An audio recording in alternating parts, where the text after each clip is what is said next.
காவேரி மனசுல வந்து பயம் வர ஆரம்பிச்சிருச்சு. ஸோ வந்துட்டு வெண்ணிலா வந்ததுக்கப்புறம் நம்மள வந்து கண்டுக்க மாட்றாரு அவரு. வெண்ணிலா தான் இனிமே அவருக்கு முக்கியம் அப்படின்னு சொல்லிட்டு ரொம்ப வந்து ஃபீல் பண்ணி அழுதுட்டே இருக்காங்க காவேரி. வெண்ணிலாவ தூங்க வச்சுட்டு விஜய் வந்துட்டு காவேரிட்ட பேசலான்னு மாடிக்கு போற நேரத்துல திடீர்னு வந்து வெண்ணிலா அலறி கத்துறாங்க. ஸோ என்ன ஆச்சு அப்படின்னு சொல்லிட்டு ஓடி போய் பார்க்குறாரு.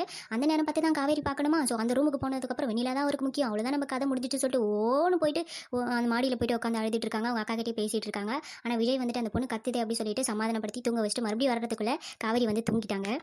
ஆனா விஜய் வந்து காவேரி தூங்குனது தெரியாம காவேரி கிட்ட வந்து பேசிட்டே இருக்காங்க. "நீ எப்படி என்ன வந்து அந்த மாரி தப்பா நெனச்ச?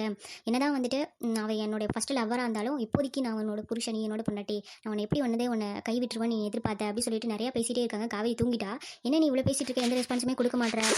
அப்படி சொல்லிட்டு பார்க்கும்போது காவேரி வந்து தூங்கிட்டாங்க. "நிஜமாலுமே தூங்கிட்டியா? சரி நான் உன்ன டிஸ்டர்ப் பண்ண விரும்பல." அப்படி சொல்லிட்டு தலையில ஒரு முத்தம் குடுத்துட்டு வந்து தூங்கிர்றாரு. விஜய் காலையிலே குளிச்சுட்டு வந்து கிளம்பிட்டாரு. ஸோ காவேரி ஏஞ்சிருந்தா அப்படின்னா அவள்கிட்ட பேசலான்னு பார்க்கும்போது அவள் அந்த பொண்ணு ஏஞ்சிருக்கவே இல்லை. என்ன பண்ணிட்டாரு அப்படின்னா, சரி லெட்டர் மூலியமா சொல்லிடலாம். நான் வந்துட்டு உன் மேலே எனக்கு எந்த கோவமும் இல்லை. நான் இப்போதைக்கு வந்து வெண்ணிலாவை வந்துட்டு கூப்பிட்டு வரோம் ஹாஸ்பிட்டலுக்கு. ஐ லவ் யூ டி பொண்டாட்டி அப்படின்னு சொல்லிட்டு எழுதி வச்சிராரு. இந்த குட்டிச்சாத்தா ராகினி என்ன பண்ணுச்சு, இவ்வளோ அலப்பறிக்கு நடுவில் உங்களுக்கு லவ் கேர கேட்குதா லவ் அப்படின்னு சொல்லிட்டு அந்த லெட்டர் வேறு அந்த கோட்டா வந்துட்டு கீச்சு போட்டுருச்சு. ஸோ காவேரி வந்துட்டு என்ன நினச்சி போகிறாங்க அப்படின்றது வந்து தெரியல. ஸோ அவ்வளோதான் நம்ம கதை முடிஞ்சிச்சு அப்படின்னு வந்து காவேரி நினச்சி பயங்கரமாக அழுது அவங்க அம்மா வீட்டுக்கே போயிடுவாங்களா, என்ன முடிவெடுக்க போகிறாங்க அப்படின்றது